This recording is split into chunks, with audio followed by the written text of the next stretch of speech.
Selamat datang di podcast Filosofi Pendidikan Indonesia.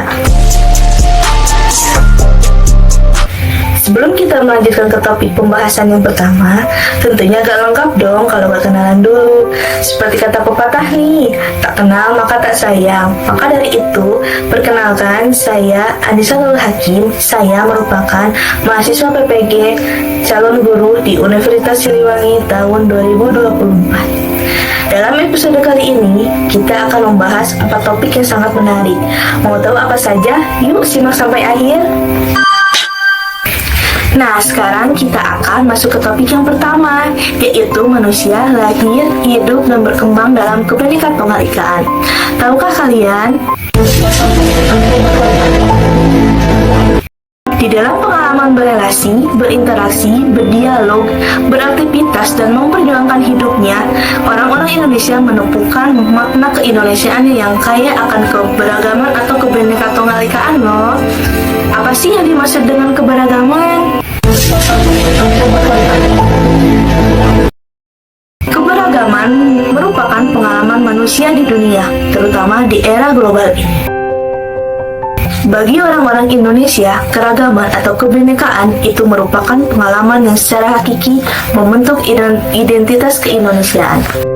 Sejak Indonesia belum diakui sebagai sebuah negara, sehingga menjadikan keragaman sebuah nilai khas dan menjadi salah satu identitas bangsa. Mereka yang berjuang untuk menyiapkan kemerdekaan Indonesia adalah orang-orang yang sejak semula hidup dalam pengalaman relasi. Dengan latar belakang perbedaan dan keragaman agama atau kepercayaan, ras, suku, warna kulit, dan bahasa dalam konteks ribuan pulau, tradisi, ritual, mitos, legenda, simbolisme, bangunan, hasil bumi, dan flora fauna.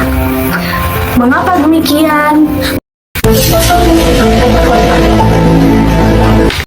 Pertama, keragaman Indonesia merupakan anugerah alamiah atau tanpa dirancang yang sudah ada sejak sebelum terbentuknya negara Indonesia.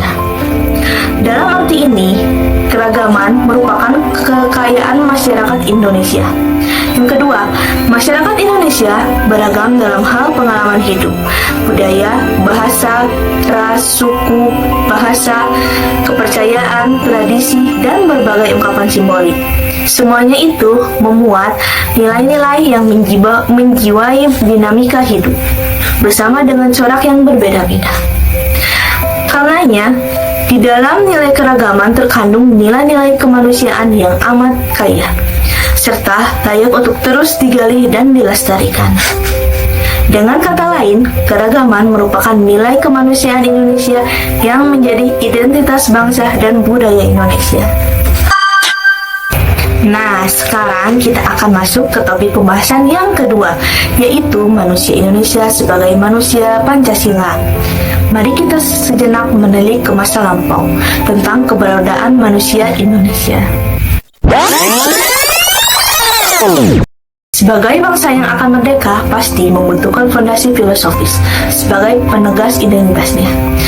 Fondasi filosofis membuat jiwa bangsa, cita-cita luhur bangsa, rasa perasaan sebagai bangsa, dan nilai-nilai hidup berbangsa. Dengan menggali nilai-nilai luhur yang sudah dihidupi masyarakat di Kepulauan Nusantara, Soekarno menjadikan Pancasila sebagai identitas bangsa Indonesia dan sekaligus manusia Indonesia. Tujuan perumusan Pancasila adalah untuk menemukan perekat dan penyatuan hidup berbangsa bagi segala suku dan bangsa di Nusantara ini. Segala kekayaan melingkupi masyarakat Indonesia yang berbineka dikristalisasi dalam Pancasila. Karenanya Pancasila berisi jiwa bangsa Indonesia. Pancasila merupakan intisari yang merangkum nilai-nilai, jiwa, dan semangat yang dihidupi oleh orang-orang Indonesia yang selalu menjunjung tinggi nilai gotong royong. Hal ini juga ditegaskan oleh Ki Hajar Dewantara loh. Terciptanya kehidupan harmonis dan damai menjadi tanggung jawab setiap pribadi. Dalam kebersamaan yang mempertebar rasa aman dan syukur setiap pribadi sebagai warga masyarakat. Sila-sila Pancasila memuat imperatif etis untuk hidup bersatu, bertanggung jawab, bekerja sama, hidup adil dan bermusyawarah, atau bergotong royong untuk memenuhi kebutuhan hidup setiap pribadi dan bersama dalam segala dimensinya. Apa sih upaya untuk memenuhi kebutuhan hidup? Tentunya, keseimbangan dinamis antara hak dan kewajiban setiap warga perlu mendapat tempat untuk mewujudkannya. Lebih dari itu, dalam konteks pendidikan Indonesia, seperti yang ditegaskan oleh Ki Hajar Dewantara, pengenalan terhadap para siswa dan dialog edukatif untuk menumbuhkan karakter lebih dari sekedar mengembangkan kemampuan intelektual dalam semangat kompetisi individualisme. Gak kerasa nih, 2 topik sudah terbahas. Selanjutnya kita akan masuk ke topik yang ketiga, yaitu manusia Indonesia sebagai manusia religius. Ada yang tahu gak nih, apa sih yang dimaksud dengan religius? Religiusitas merupakan salah satu aspek insani berupa getar hati dan kualitas manusia yang mendorong bertumbuhnya sikap atau kecenderungan hidup yang bernilai. Religiusitas merupakan hal yang mendasar atau esensial dalam hidup manusia. Dalam pengertian lain, religiusitas merupakan daya-daya insani yang bersifat batiniah yang ada di dalam kedalaman hati. Religiusitas merupakan ibu dari cinta kepada kebenaran, kesukaan pada gejala yang wajar, sederhana, jujur, dan sejati. Selanjutnya nih, ada yang tahu apa itu agama? Agama atau religion merupakan model kehidupan yang ditandai oleh ikatan atau keterhubungan praksis kehidupan seperti doa, ritual, komunitas persaudaraan, dan tindakan amal kasih. Dengan demikian, religiusitas dan agama merupakan 2 sisi dari model kehidupan yang menyatukan aspek empiris dan meta-empiris, atau menyatukan 2 sisi insani, yaitu sisi jasmaniah dan rohaniah. Ketika agama tidak didasari oleh kualitas batin atau religiusitas, ia kehilangan daya dan akan menjadi sekedar kegiatan sosial politik tanpa visi kemanusiaan yang utuh. Sementara, religiusitas tanpa agama akan menjadi gerakan karismatik yang tidak bisa dijamin kelestarian dan keberlanjutan. Sikap insani meliputi 11 hal. Yang pertama, mengakui kemahakuasaan dan kedaulatan mutlak Tuhan, serta meyakini tanggung jawab manusia untuk mengembangkan diri secara aktif dan dinamis dalam kesatuan dengan alam sekitar. Yang kedua, meyakini bahwa hidup merupakan tugas mulia dan panggilan penuh cinta kasih dari Tuhan yang Maha Arif dan Pengasih. Hidup bukan sebagai fakta statis dan nasib yang tidak bisa diubah. Yang ketiga, melihat manusia dalam kesatuan dengan sesama dan seluruh alam semesta yang dianugerahi rahmat kemerdekaan, untuk memelihara dan melestarikannya secara kreatif serta menggunakan alam untuk tujuan yang mulia demi mencapai Sang Pencipta. Yang keempat, melihat alam semesta sebagai sahabat yang membantu manusia untuk hidup bermartabat dan mencintai Sang Pencipta. Yang kelima, melihat sejarah hidup manusia sebagai suatu proses dari Tuhan, dan demikian perkembangan ke arah tujuan pemenuhan janji Tuhan yang maha baik. Yang keenam, peka terhadap segala yang terjadi di alam semesta dan inti kehidupannya. Yang ketujuh, memiliki tanggung jawab terhadap hidup pribadi dan bersama, teguh pada prinsip, tidak mudah terbawa arus, menyadari keterbatasan diri dan memahami sesama, serta peduli pada mereka yang lemah. Yang kedelapan, berjuang untuk membangun hidup sejahtera dengan segala bakat yang dimiliki atau eksplorasi sejati.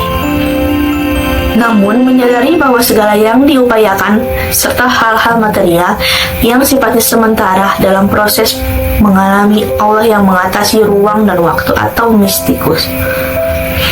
Yang kesembilan, memiliki bela rasa dengan sesama dan bertanggung jawab terhadap kehidupan bersama. Yang kesepuluh, mengakui adanya hidup fana dan baka dengan mengakui Tuhan yang Maha Rahim. Dan yang terakhir adalah menghayati hidup secara integral atau utuh di dalam kefanaan yang berhubungan dengan kebakaran. Gimana nih? Masih bisa menyimak? Karena kita akan masuk ke topik yang terakhir, sekaligus menutup topik pembahasan di episode kali ini. Topik keempat akan membahas tentang pendidikan di Indonesia. Tahukah kalian apa itu pendidikan? Pendidikan dalam konteks Indonesia terjadi dalam relasi kesalingan, bukan rivalitas. Pendidikan terjadi dalam kerjasama, bukan saling mengalahkan dan mengungguli. Pendidikan merupakan ruang untuk menghargai pengalaman atau relasional dialoga. Subjek-objek bukan sekedar mentransfer informasi, menolong yang lemah, bukan mengeksploitasi. Pendidikan dalam bingkai keindonesiaan merupakan penegasan kesederajatan martabat manusia Indonesia. Untuk mengikis dominasi mayoritas pada minoritas dan berbagai bentuk gerakan yang memecah persatuan bangsa. Dalam konteks masyarakat Indonesia yang multi budaya, bahasa, agama, keyakinan, etnis, suku, dan kearifan lokal, pendidikan mempunyai peran penting dalam melestarikan keragaman, menjaga kesatuan, memelihara keharmonisan, dan mengembangkan kualitas keindonesiaan. Pendidikan punya peran penting loh, yaitu untuk membangun paradigma berpikir, bersikap, dan berperilaku sebagai bangsa Indonesia. Dalam konteks keragaman Indonesia, pendidikan yang bercorak seragam bertentangan dengan konteks. Akan tetapi, Indonesia juga membutuhkan suatu pola umum yang bisa menyatukan. Dengan demikian, paradigma pendidikan itu sendiri yang mestinya menyatukan semuanya. Sebagai contoh, paradigma pluralisme dirasa kurang cocok untuk Indonesia yang sangat kaya dan dinamis dalam relasi keragaman. Pluralisme memberikan peluang untuk mengakui perbedaan atas keragaman, namun kurang memberi ruang pada relasi dialoga atau realitas keragaman tersebut. Duh, gak kerasa nih episode kali ini udah selesai. Gimana pembahasan tadi? Menarik bukan? Dari keempat topik yang sudah dibahas tadi, semoga bisa membuka wawasan kita, serta bisa menambah pengetahuan kita ya. Terima kasih atas perhatiannya. Saya Anissa Nurul Hakim, pamit undur diri. Sampai jumpa lagi di episode berikutnya. Bye-bye.